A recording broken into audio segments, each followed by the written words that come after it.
जय जय रघुवीर समर्थ, जय जय शनिदेव समर्थ.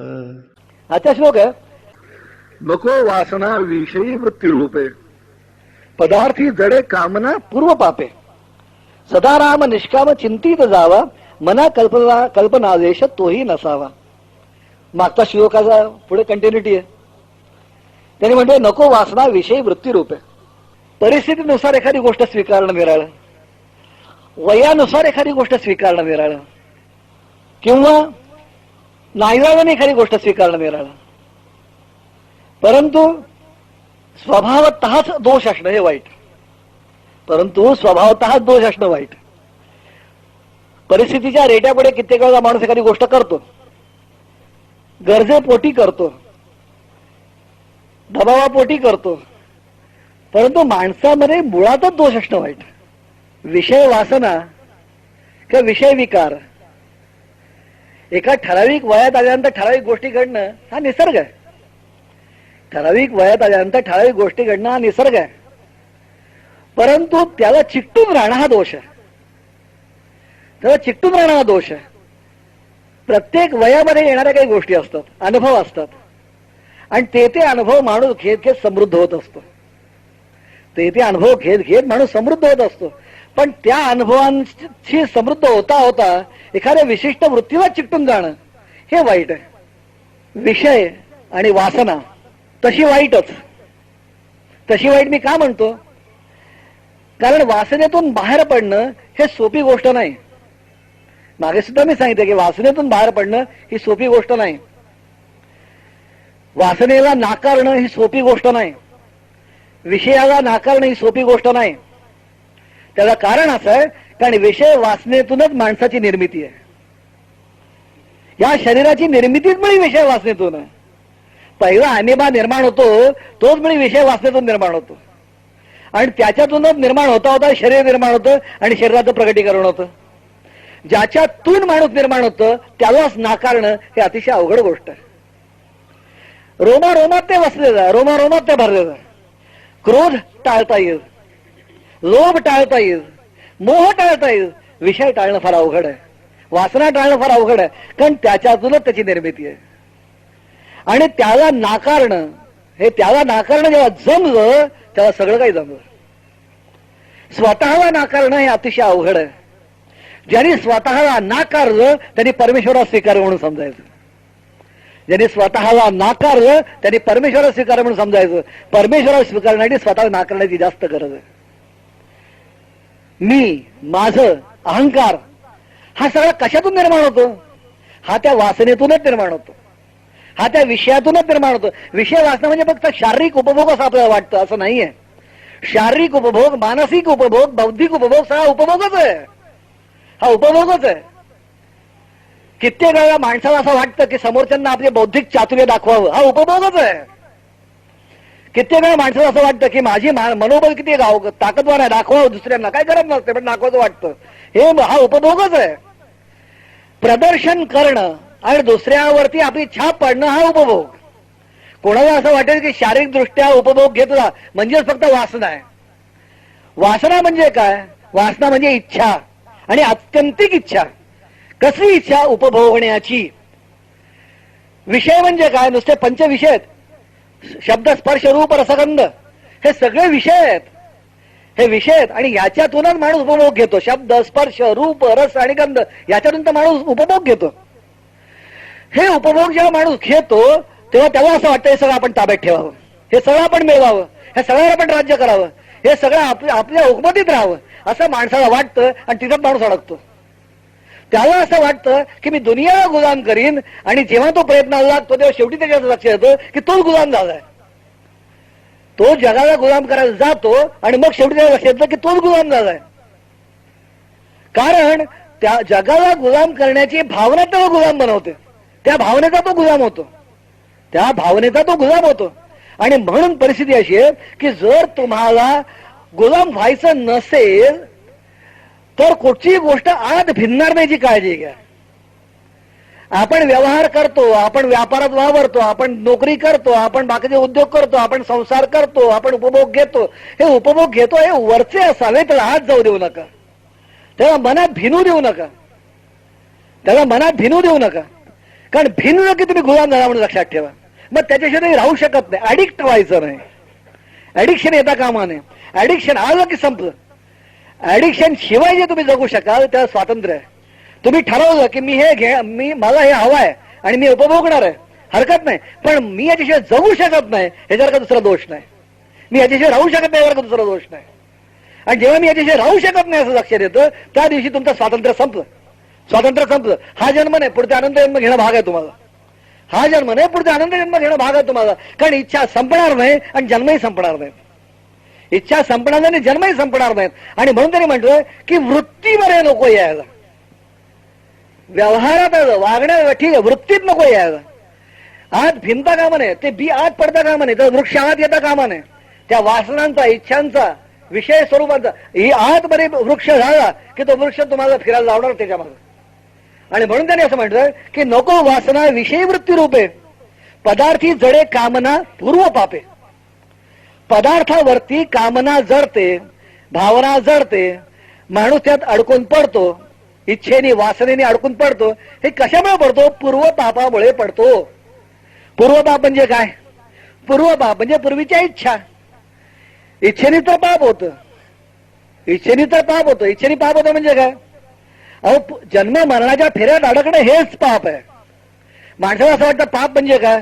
पाप म्हणजे असं वाटतं की कोणाचा खून केला, चोरी केली, मारलं, काय असं काही केलं, चुकीचं वागलं की त्याला फक्त पाप म्हणतात. पण संतांच्या दृष्टिकोनातनं पुन्हा पुन्हा या चक्रात अडकणं हेच पाप आहे. कारण केव्हा पाय सटकेल आणि केव्हा दरीत कोसळचा भरोसा नाही.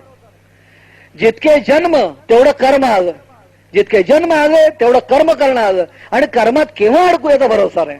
आणि म्हणून जर कर्म टाळायचं असेल तर जन्मच टाळला गेला पाहिजे. आणि जर जन्म टाळायचा असेल तर त्याचा उपाय एकच आहे, तो म्हणजे वासनेतून बाहेर पडणं, विकारातून बाहेर पडणं, इच्छेतून बाहेर पडणं. आणि म्हणून त्याने म्हटलं पदार्थी जडे कामनापूर्व पापे. एकदा एक संन्यासी चालला होता. एकदा एक संन्यासी चालला होता काशीला. आणि काशीला जाताना आता त्यावेळेचा काळ जुना काळ, पायी पायी जावं लागायचं. आणि पायी पायी जाताना एका जंगलामध्ये शिरला. जंगल खूप मोठं होतं. जंगलात शिरला, मध्यापर्यंत जाऊन पोहोचला तरी जंगल काही संपलंच नाही. रात्र मध्यरात्र झाली तरी जंगल काही संपलंच नाही. आणि तेव्हा त्याने बघितलं कुठेतरी असा दूरवर असा दिवा दिसतोय, उजेड दिसतोय. मला इथं कोणतं राहत असेल, एवढ्या मोठ्या जंगलात कोण राहतंय वाटतं. गेला तिथं, बघतो तर एक झोपडी होती. दरवाजा वाजवला. आता दुसरा एक साधू बाहेर आला आणि म्हणाला नमस्कार, कुठे चाललात? म्हणाला काशी यात्रेला चाललं. कुठे निवारा नव्हता विश्रांतीचा. आपली पर्णकुटी दिसली म्हणून दरवाजा वाजवला. चांगली गोष्ट आली म्हणाली, सत्पुरुषाची सेवा घडेल. काशी यात्रेला चाललात, आपली सेवा करावी मिळाली, आनंदाची गोष्ट आहे. माझं पूर्वपुण्य म्हणून आपण आलात. थांबा म्हणाला, मी जेवण करतो म्हणाला. स्वयंपाक केला त्यांनी. तेवढ्या रात्री उठून स्वयंपाक केला, त्याने जेवू घातलं. आणि जेवल्यानंतर, भोजन केल्यानंतर तो तृप्त आला. आणि त्याने बघितलं घरात इकडे तिकडे, तेव्हा त्याने बघितलं त्याच्याकडे भांडी कमी आहेत. भांडी कमी म्हणजे एक तांब्या हवा आहे तेव्हा, तांब्या. कारण का तो पानाचं हे करायचं, भांडी बनवायचं, वाटी करायचं. आपण द्रोण करतो ना, द्रोण, तर द्रोणामध्येच पाणी प्यायचं, द्रोणातूनच पाणी द्यायचं. कारण कमीत कमी भांडी असावीत. सांभाळत कोण बसणार एवढ्या मोठ्या जंगलात? म्हणून तो द्रोण पत्रावर त्या पात्र काय आमटी घ्यायची असेल तर त्याच्यासाठी द्रोण, पाण्याला द्रोण, असा सगळा कारभार. त्याने माहिती त्याच्याकडे तांब्या भांड दिसत नाही आणि ह्याच्याकडे तांब्या भांड होतं. तर याने असा विचार केला की आपण हा तांब्या ह्याला द्यावा. नाही, त्याला एवढे त्याने आपली सेवा केली तर त्याला हा तांब्या द्यावा, म्हणजे याच्या उपयोगी पडेल. तांब्या भांड द्यावा म्हणजे याच्या उपयोगी पडेल. पुन्हा कोणी आलं तर त्याला त्रास नाही होणार. पण लगेच दुसऱ्या मनात विचार आला की अजून आपल्याला काशीपर्यंत जायचंय, जाताना उपयोगी येणार तो आपल्याला, गरजेचं आहे. मग आता दिवस तर आपली पुढे अडचण होणार. अशा विचाराच्या द्वंद्वामध्ये झोपला रात्री तो. सकाळी उठल्यानंतर तेच विचारत होतो, द्यावा का देऊ नये, द्यावा का देऊ नये. सरदेव त्याने असा निर्णय घेतला की परत येताना आपण असंच येणार ना, ते येणार त्या पर्णकुटी परत लागणारच आहे. तेव्हा आपल्याला जाईपर्यंत त्याची गरज आहे, परत येताना आपण ह्याची पर्णकुटी लागली की हे तांब्या भांड आपण ह्याला देऊ. आणि त्यांना तो म्हणाला की म्हणे स्वामीजी, म्हणे एक विनंती आहे, आपल्याला एक सांगायचं. म्हणे काय? तर म्हणे मी चाललो आता काशीला, काशीविश्वनाथाचं दर्शन घेईन, स्नान करेन, गंगामाईचं दर्शन घेईन आणि परत येताना आम्ही असा विचार केला की तांब्या भांड तुम्हाला द्यावं इथे परत जाताना, कारण मला जाताना मला लागणार आहे, येताना परत लागणार, तर इथे तुम्हाला द्यावं, कारण इथून नंतर पुढे मी माझ्या घराकडेच जाणार आहे. तो म्हणाला द्यायचं असेल तर आत्ताच दे, नाही तर देऊ नकोस. द्यायचं असेल तर आत्ताच दे, नाही तर देत नाही म्हणून सांग, विचार समाधान कोण सूट. तो म्हणाला आत्ता कसं देणार, मला नंतर लागणार आहे. मग नाही म्हणून ठरव, तर संकल्प करू नको मी येताना देईन म्हणून. म्हणजे असं काय म्हणतो, माझी द्यायची इच्छा आहे म्हणूनच सांगतो मला. कारण परिस्थिती अशी आहे, तुम्ही मला हे सांगितलं, आता माझ्या डोक्यात तांब्या भांड बसलं ना मला. तुम्ही मला सांगितलं माझ्या डोक्यात तांब्या भांड बसलं, तुमच्या डोक्यात बसलं मला द्यायचं. आता इथून तुम्ही काशीला जाणार, काशीवरनं परत येणार, याच्यामध्ये 4-6 महिने जाणार. ह्या 4-6 महिन्यात तुमच्या आणि माझ्या जीवाचा काय भरोसा. समजा तुमचं काय बरं वाईट झालं तर तांब्या भांड मला परत जन्माला आणणार. तुमचं काय बरं वाईट झालं तर तांब्या भांड्यासाठी परत मी देऊन बसणार पुढचा जन्म घेऊन. का आता तुम्ही येणार मला तांब्या भांड देणार, इच्छा आहे ना मला, इच्छा पूर्ण व्हायला पाहिजे, त्याशिवाय मला सुटका नाही. आणि समजा तुम्ही परत येणार, माझं काय बरं वाईट झालं, तुम्हाला पुढचा जन्म घ्यायला पाहिजे, मला तांब्या भांड द्यावं. या तांब्या भांड्यामध्ये मला आयुष्यभर तपश्चर्या करायची आणि तांब्या भांड्यासाठी परत यायची वेळ यायची, ही भानगडच नको. एखाद्या गोष्टीत मन अडकलं की तेच पाप. अडकलं की संपलं. मन अडकणं याचा अर्थ आपण पुढची तयारी करणं आहे. आपण कधी कधी बघतो श्रीमंतांची, आपण मर्सिडीज गाड्या जाताना बघतो, मोठ्या मोठ्या गाड्या चांगल्या गाड्या जाताना बघतो. आपण रस्त्यावर पायी चालत असतो बरं का आपण, आणि त्या गाडीवर एक कुत्रं बसलेलं असतं, हा, आणि ते डोकं बाहेर काढतं ऑल्सेशन आणि दुनियेवर फुंकत असतं. आणि आपण ते बघतो, आपण पायी चाललोय आणि तो मर्सिडीज म्हणणं, तेव्हा आपण काय विचार करतो, काय बघा नशिबान आहे. असं नाहीये, तो पूर्वमी माणूस असेल बहुतेक, तो पूर्वमी कोणीतरी माणूस असेल बहुतेक. इच्छा कधी असणार, मर्सिडीज मध्ये बसेल, पुढच्या मग कुत्र्याला आपण मर्सिडीज मध्ये बसला, सुटका नाही. इच्छा झाली ना की ती पूर्ण व्हायलाच पाहिजे. मन अडकलं की ते मन पूर्तता केल्याचे थांबतच नाही. आणि म्हणून आपण पुढच्या जर अडकायचं नसेल तर काय करायला पाहिजे की कुठच्याही गोष्टीमध्ये अडकून राहू नका. आपण कधी कधी म्हणतो की काय हो, तो मेला माणूस आणि धनावरती साप होऊन बसला, नाग होऊन बसला. पण वाचतो ना, काही काही माणसांचा आपण वाचतो काय तर म्हणे धनावरती मेला आणि धनावरती नाग होऊन बसला, असं आपण काही काही गोष्टी ऐकतो. हे असेल सिम्बॉलिक, प्रतिकात्मक असेल, पण सत्य हो, सत्य. कारण परिस्थिती अशी आहे की इच्छा वासनात माणसाला जन्म देते, इच्छा वासनात माणसाला जन्म देते. जे आपण आयुष्यभर करतो, पैसा पैसा पैसा पैसा पैसा एखादा माणूस करतो, पैसा पैसा पैसा एखादा माणूस करतो, मारताना त्याच्या डोक्यात एकच पैसाच असतो. कारण का, गरिबी असते ना, गरिबी असते. आणि तेव्हा असं वाटतं पैसा मिळाला की सुख येईल. आणि पुढच्या जाऊन मी काय होतं, भरपूर पैसा येतो आणि घरातच थांबायला मिळत नाही. आणि मग लक्षात येतं नाही, पैसा नको, घरचं प्रेम पाहिजे. बघा, परिस्थिती बदलली की बघण्याचा दृष्टिकोन सह बदलतो, आणि बघण्याचा दृष्टिकोन बदलला की सगळी गणितं बदलून जातात. पण प्रत्येक वेळेला ह्या चक्रातच माणूस अडकून राहतो. एकदा वाटतं हे मिळवलं पाहिजे, ते मिळवायला गेलं की मग नंतर नवीनच काहीतरी मिळावं असं वाटतं, मग नंतर नवीनच काहीतरी मिळावं असं वाटतं. हे गणित कधी संपतच नाही, हे गणित कधी संपतच नाही. आणि ह्या बदल म्हणून तर आपण याला माया म्हणतो ना, म्हणून तर आपण याला माया म्हणजे काय, माया खोटी नाहीये, माया बदलतीये. माया खोटी नाही, मायेचं रंग रूप सतत बदलत असतं. आत्ता एक नंतर एक नंतर एक असं ओढ वाटत राहते. बालपणी वाटतं खेळणी चांगली पाहिजेत, बालपणी वाटतं खेळणी चांगली पाहिजेत. जरा मोठा झाला की असं वाटतं साथीदार चांगला पाहिजे. पुढे मोठा होतं असं वाटतं मुलं चांगली पाहिजेत. आणखीन पुढे मोठा झालं की असं वाटतं डबल जवळ पाहिजे. कारण का मुलं विचारत नाहीत ना, पुढचा काळ जसं यायला लागतो तसं असं वाटतं की पैसे असले तर विचारणार बघा, नाही तो कोण विचारत नाही. पण हे सगळं करताना परमेश्वराकडे लक्ष जातं का, नाही जात. परमेश्वराकडे लक्ष जातं का, जात नाही. ह्या सगळ्यातून बाहेर काढणारा तो आहे, आणि ह्या सगळ्यातून बाहेर काढणारा तो आहे, त्याच्याकडे मात्र आपण जात नाही. आणि जे फिरवणार आहे त्याच्या मात्र मागे आपण जातो. आणि म्हणून म्हणजे माया सतत बदलत असते, तिचं रूप बदलत असतं, सतत रूप बदलत असतं. आणि हे बदलतं जे रूप आहे त्यामुळे आपलं असं वाटतं की त्यात नवीन काहीतरी आहे, नाविन्य वाटतं, नाविन्य. असं वाटतं की आज मी नवीन काहीतरी जगलो, उद्या काहीतरी नवीन जगलो, परवा नवीन जगलो, असं नसतं. हे नाविन्य वाटण्याची जी प्रवृत्ती आहे ना, ही प्रवृत्ती तुम्हाला तिथं खेळवून ठेवते, ही प्रवृत्ती तुम्हाला ती खेळवून ठेवते. आणि शेवटी ते नवीन नवीन बघता बघता आयुष्य केव्हा संपलं ते कळतच नाही. ह्या सगळ्यातून बाहेर जर कोण काढणार असेल तर तो रामराय आहे. ह्या सगळ्यातून बाहेर काढणार कोणी असेल तर तो परमेश्वर आहे. आणि तो परमेश्वर तो बाहेर काढतो, तो केव्हा काढतो? जेव्हा तुम्ही निष्काम होतात तेव्हा. नको वासना विषयी वृत्ती रूप आहे. अंतःकरणात मनात भिनलेली वासना नको. तारुण्य आलं. जसं आपण चालू इथून पुण्याला, तर पुण्याला जाताना काय होतं? पुण्यात जाताना मध्ये मध्ये स्टेशन लागतात. कर्जत लागलं, बटाटावडा घेतला, आणखीन मध्ये काय लागलं, लोणावळा लागलं, चिक्की घेतली. हे आपण करत करत जातो की नाही? पण म्हणून काय आपण बटाटे वडे चिक्की घेण्याकरता पुण्याचा प्रवास करायला निघत नाही. उद्या कोणी म्हणालं काय आज चिक्की खाऊची वाटतं म्हणून मी पुण्याला निघायचं, कोण निघतं? नाही निघत. बटाटा खायचं वाटतं म्हणून चिक्की पुण्याला निघतं, कोण नाही निघत. आता आता मिळणाऱ्या गोष्टी आहेत. तसं वय, तारुण्य किंवा येणाऱ्या प्रत्येक गोष्ट ही काळानुसार येणारी गोष्ट आहे, वेळेनुसार येणारी गोष्ट आहे. जसं बालपण येणार, तारुण्य येणार, प्रौढत्व येणार, वृद्धापकाळ येणार, ही आत्म्याची येणारी मधली स्टेशन आहेत. आत्म्याचा जो प्रवास चाललाय ना, या प्रवासामध्ये येणारी स्टेशन आहेत. आम्ही त्या स्टेशनला स्वतःला समजतो. आम्ही समजतो की स्टेशन म्हणजे आम्ही स्वतः आहोत. आणि ज्या स्टेशन संपतात तेव्हा ते व्हेकल सोडून आत्मा निघून जातो. ते व्हेकल, ते असणारं यान सोडून आत्मा निघून जातो. माणसाला प्रवास करायचा असं माणूस काय करतो? कुठचं तरी एक वाहन शोधतो. मग बस शोधेल, ट्रेन शोधेल, कार शोधेल किंवा विमानानं जाईल. पण काहीतरी लागतं ना वाहन. माणूस वाहन शोधतो, सायकल शोधेल, काहीतरी वाहन शोधतो आणि त्या वाहनातून तो प्रवास करतो, वाहनावरनं प्रवास करतो. बरोबर. हे वाहन तो जे स्वीकारतो ते जिथपर्यंत जायचं तिथपर्यंत, तिथं उतरून तो आपापल्या उद्योगाला लागतो. वाहन काय घेऊन फिरत बसत नाही सगळीकडं. उगं नाही आणलंय तर घेऊन फिरतच पाहिजे असं काय नाही. हे दाराबाहेरच बंद उभं करतो तो आणि घरात जातो.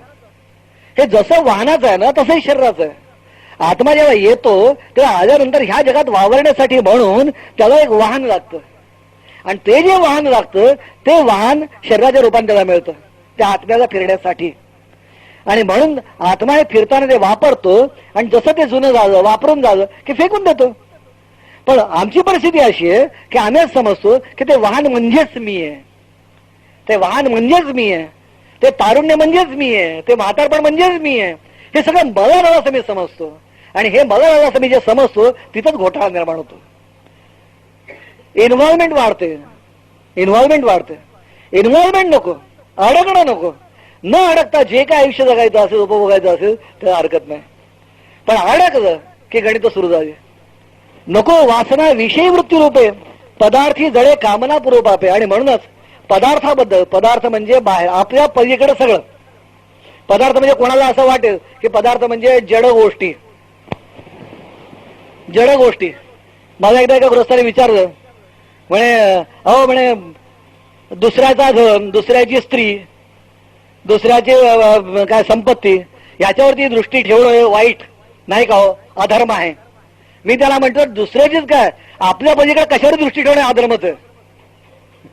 आपल्या पलीकडे कशावर दृष्टी ठेवणं अधर्मच आहे. कारण आपल्या पलीकडे दुसऱ्यावरती आपण डिपेंड झालो, दुसऱ्यावरती आपण अवलंबून राहिलो की आपलं स्वातंत्र्य संपलं.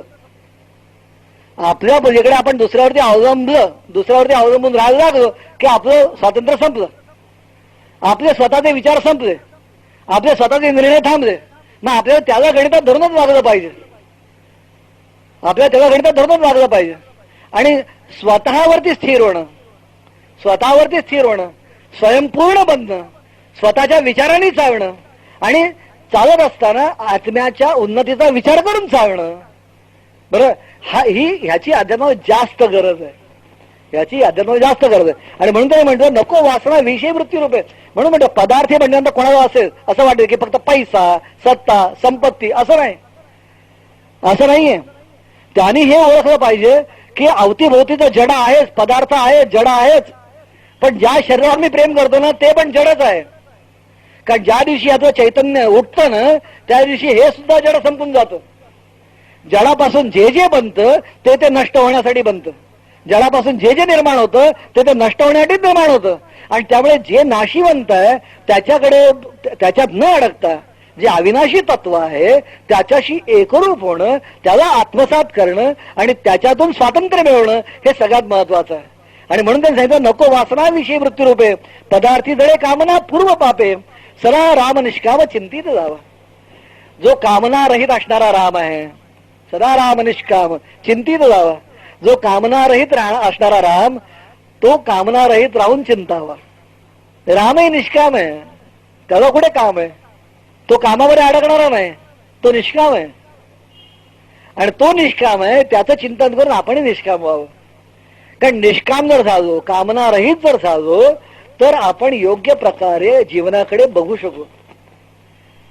माणूस जेव्हा म्हणतो की काय हो, तर विश्वामित्राच्या बाबतीत सांगतात ना, विश्वामित्रासमोर म्हणे मेनका आली, आणि मेनका आल्यानंतर विश्वामित्रचं ब्रह्मचर्य टळलं किंवा तपश्चर्या भंग झाली असं म्हणतात की तपश्चर्या भंग झाली. मेनका या खाली हो, पण ह्याच्या हातात काम होतं ना आतमध्ये दबलेला. मेनका समोर आली असे मान्य आहे, पण ह्याच्या अंतःकरणाचा काम दबला होता, त्याचं काय दमन केलं होतं, तो नष्ट झालेला नव्हता. जर वासना नष्ट झाली असती तर मेनकाच काय, आणखीन कोणी अवस्था ती उफाळणारी नसती. आत वासना होती म्हणून उफाळणारी, आत नसती तो उफाळून कुठे झाली असते. याचा अर्थ तपश्चर्या करताना का वासना दमन झालं, वासना क्षय झाला नाही.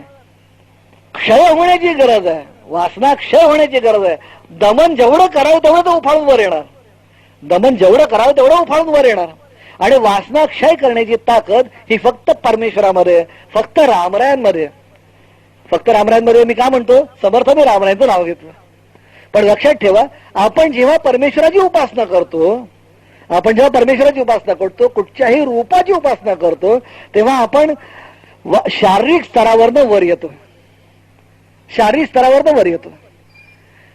देवाचं चिंतन करताना, रामरायाचं चिंतन करताना एक पुरुष म्हणून आपण करत नाही, किंवा सीतामाईंचं चिंतन करताना आपण स्त्री म्हणून करत नाही, आई म्हणून करतो. रामरायांचं चिंतन करताना या ब्रह्मांडाचे सर्वस्व पिता म्हणून करतो. हा बघण्याचा आपला दृष्टिकोन आहे, हा बघण्याचा आपला दृष्टिकोन आहे. आणि म्हणूनच ज्यावेळी आपण देवाचं चिंतन करतो, परमेश्वराचं चिंतन करतो, तेव्हा आपण वासनेच्या बाहेर जाऊन विचार करतो. तेव्हा तिथं वासना नसते, तर तिथं फक्त निखळ अशी शुद्ध भावना असते. आणि ही भावना जितकी पक्की होत जाईल, रुजत जाईल, तेवढं वासनेतून माणूस बाहेर पडेल. आणि म्हणून निष्काम राम चिंतत जावा. आणि निष्काम राम चिंतनाने काय होईल, मना कल्पना आदेश तोही नसावा. आणि निष्काम राम चिंताना एक चिंतन करावं की कल्पनेचा गोंधळ नसावा. कारण ह्या कल्पना तुम्हाला पळायला लावतात. असं वाटतं की हे आपण मिळवूया का म्हटलं की सुरुवात झाली म्हणून समजायचं, मिळवूया का म्हटलं की सुरुवात झाली म्हणून समजायचं. जोपर्यंत तुम्ही ते मिळवणार नाही तोपर्यंत तुम्ही समाधान नाही व्हायचं, आणि म्हणूनच आपल्याला गरज किती आहे, काय आवश्यकता आहे, याचाच आपण विचार करायला शिकलो ना. संन्यास घेणं म्हणजे काय हो, संन्यास घेणं म्हणजे अत्यंत मर्यादित गरजा निर्माण करणं. स्पष्ट भाषेत बोलायचं तर अत्यंत मर्यादित गरजा निर्माण करणं. तो तुंबा सुद्धा नको, ती छाटी सुद्धा नसली तर हरकत नाही, लंगोटीच पुरेशी आहे. का तर लंगोटीच्या लोकांमध्ये फिरता येत नाही म्हणून. अत्यंत कमीत कमी गरजा निर्माण कराव्यात, अत्यंत कमीत कमी इच्छा असाव्यात. कमीत कमी इच्छा मी का म्हणतोय, माणूस आहे म्हटलं की त्याला काहीतरी डोक्यात येणारच, जिवंत माणूस म्हटल्यानंतर. पण प्रयत्न हा असावा की इच्छा नसाव्या, प्रयत्न हा असावा वासना नसावी, इच्छा ह्या प्रयत्न असा असावा की गरज नसावी.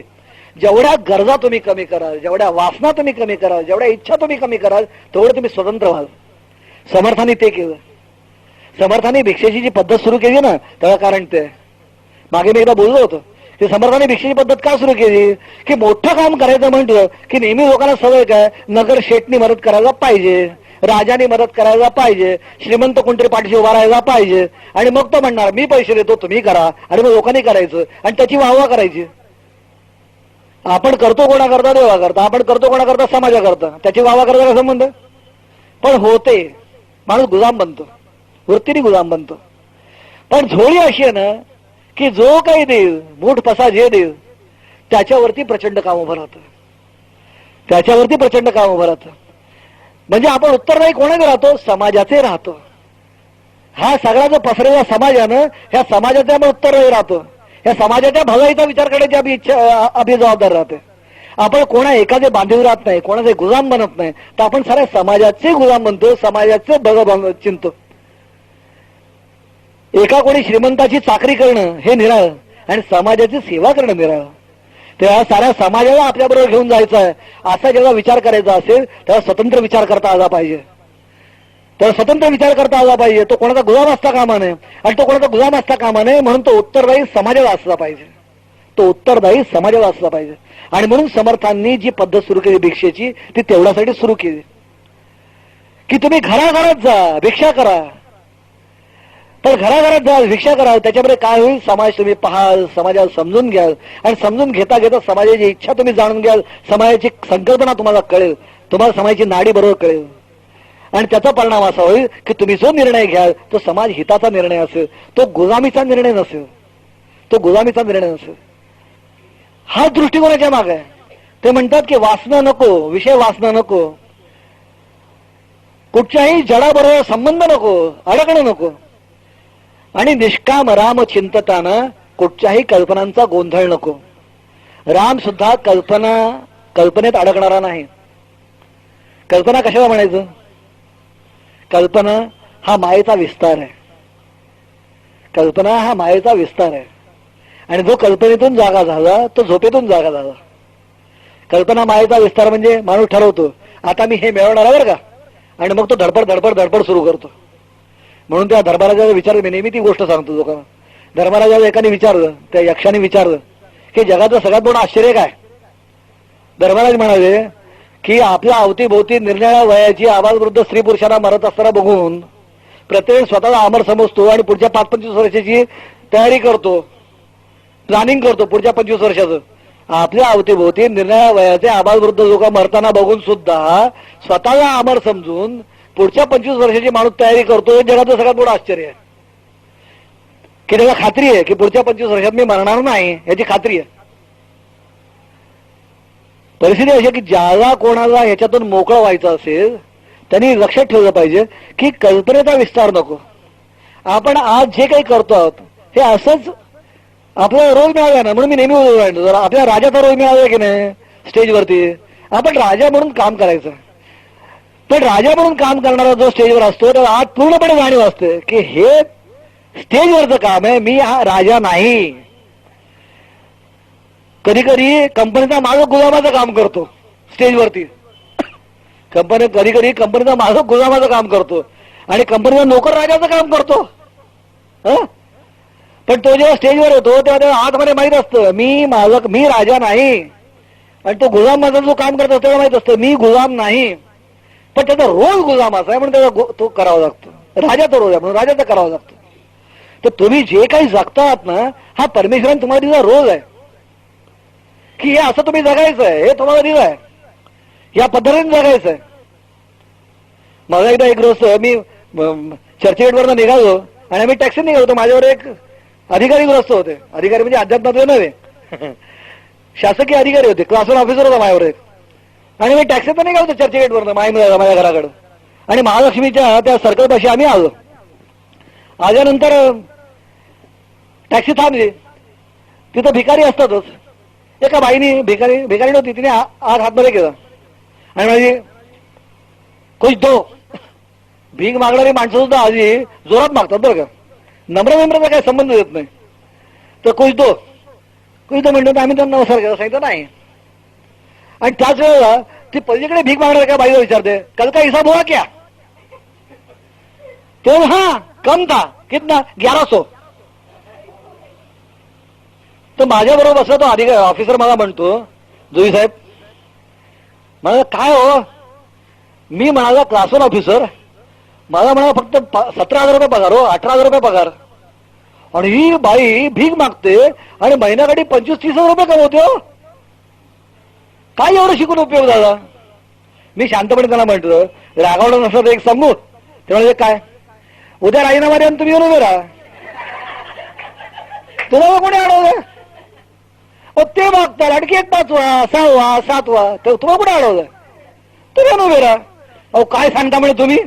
तो रागावला माझ्यावर. काय सांगता तुम्ही? मी भीक मागू? हा म्हणतो असं आहे. तिच्या नशिबात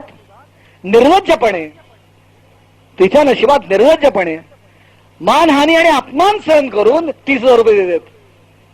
तिच्या नशिबात निर्लज्जपणे मानहानी आणि अपमान सहन करून 30,000 रुपये देतात. आणि तुमच्या नशिबात मानाने आदरपूर्वक 17,000 रुपये देतात. स्वीकारायचं काय आपण ठरवायचं.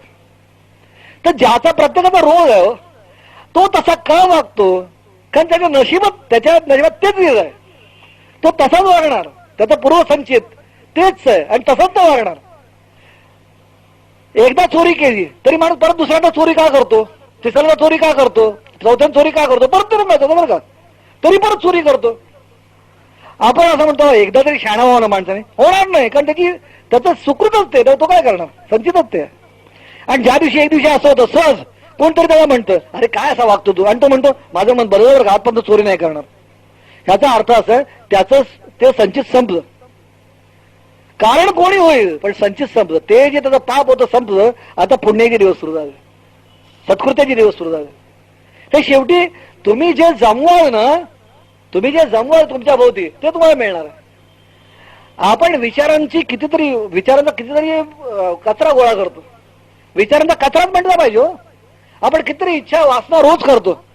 आपण सकाळपर्यंत संध्याकाळपर्यंत किती इच्छा करतो आपण, तुम्ही विचार करा. एकदा कागदावर घेऊन ठेवा, सुरुवात करा. सकाळपर्यंत किती इच्छा वासना करतो आपण. पुढचे 5-50 जन्म संपणार एवढी इच्छा रोज आपण करतो. अशी आपली परिस्थिती आहे.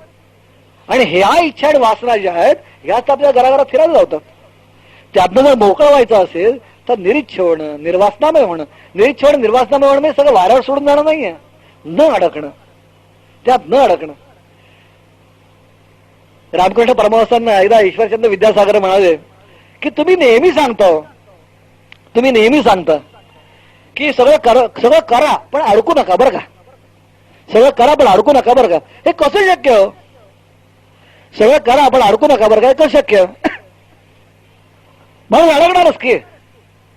ते म्हणाले अहो तसं नाहीये. ते म्हणाले अहो विद्यासागर तसं नाहीये. मग काय. अहो म्हणाले दूध आहे ना, दुधात जर पाणी मिसळलं तर एक होतं. दुधात जर पाणी मिसळलं तर एक होतं, दूध आणि पाणी. पण विचार करा तुम्ही, त्या दुधाला समजा जर पाणी न मिसळता त्या दुधाला समजा तुम्ही विरघळ लावलं तर त्या दही होतं, बरोबर आहे. दही घुसळलं की त्यातनं लोणी निघतं. ते लोणी पाण्यात सोडलं ते एक होत नाही. ते लोणी पाण्यात सोडलं ते एक होत नाही. तुमच्या मनाला नामस्मरणाचं विरजण जावा, तुमच्या मनाला नामस्मरणाचं विरजण जावा. नामस्मरणाचं विरजण जावत ना त्याचं दही होईल. चिंतनाने मननाने ते घुसळा आणि मग हे तुमच्या हाती येणारं जे लोणी आहे ना सत्कर्माचं, नामस्मरणाचं, लक्षात ठेवा ते ह्या कशातही अडकणार नाही. ते ह्या कशातही अडकणार नाही. ते म्हणाले की मनाला विरजण लावायला शिकलं पाहिजे. रामकृष्ण म्हणाले मनाला विरजण लावायला शिकलं पाहिजे. तर विरजण कशाचं लावायचंय, नामस्मरणाचं लावायचंय, निरीच्छपणाचं लावायचंय, निर्वासनेचं लावायचंय. हे विरजण जर लावलं ना तर रामरायच भेटल्याशिवाय राहणार नाहीत. आणि म्हणून त्यांनी म्हटलं त्याचं जे हिंदी जे वर्षन आहे हिंदी ते कसं आहे. आता आपला हा जो श्लोक आहे नको वासना विषयी वृत्ती रूपे पदार्थी जडे कामना पूर्व पापे सदा राम निष्काम चिंती जा मना कल्पना देश तोही नसावा.